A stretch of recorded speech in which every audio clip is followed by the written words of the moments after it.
Vamos a um exemplo aí de derivada direcional, né, dessa sexta aula. Então o exercício pede para que a gente determine a derivada direcional num ponto, né, sendo a função x² mais xy e o vetor u raiz de 2i mais raiz de 2j. Então nas derivadas direcionais a gente sempre vai ter a função com a qual a gente está trabalhando para calcular a derivada, um ponto no qual essa derivada acontece e um vetor que vai servir para que direcione a nossa derivada, né? Então, primeiro, para calcular a derivada direcional, a gente precisa fazer o cálculo de duas coisas. Primeiro, o vetor gradiente, que é, na verdade, o vetor formado pelas derivadas da função. E segundo, calcular o vetor unitário, né, que a gente vai encontrar. Depois, a gente faz a multiplicação, produto escalar entre esses dois vetores. Então, primeiro vamos calcular o vetor gradiente, né? O vetor gradiente formado pelas derivadas. Então, a gente vai pegar a nossa função e derivar primeiro em relação a x. Derivando essa função em relação a x, derivada de x² é 2x, derivada de xy é y, substituindo x e y pelos valores 1 e 2, que são os valores do ponto, a gente tem 2 mais 2, 4. Então, esse é o valor da derivada em relação a x no ponto 1 e 2.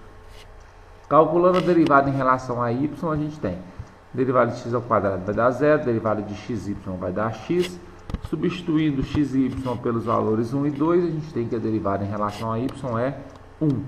Assim, o nosso vetor gradiente ele é formado pelas coordenadas 4 e 1. Segundo passo, trabalhar com o vetor unitário. Porém, o vetor que foi dado já é um vetor unitário. O vetor unitário, na verdade, é aquele vetor que tem um comprimento igual a 1. Esse vetor, já sendo um vetor unitário, a gente já pode passar direto para o cálculo da nossa derivada, que é a multiplicação do vetor gradiente, que foi calculado, pelo vetor unitário que foi dado. Então, a gente tem derivada direcional, vai ser vetor gradiente, que é o 4, 1, vezes, né, produto escalar com vetor unitário, que é o raiz de 2 sobre 2, raiz de 2 sobre 2, que é o vetor que foi dado.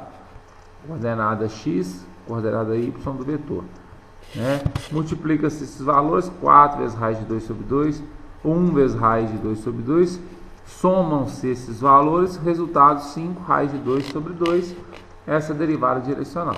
Então, a derivada direcional a gente tem o cálculo das derivadas, né, formando assim o vetor gradiente, no nosso caso 4 e 1, o vetor unitário, que no nosso caso já foi dado, raiz de 2 sobre 2, raiz de 2 sobre 2, e depois a gente multiplica esses valores.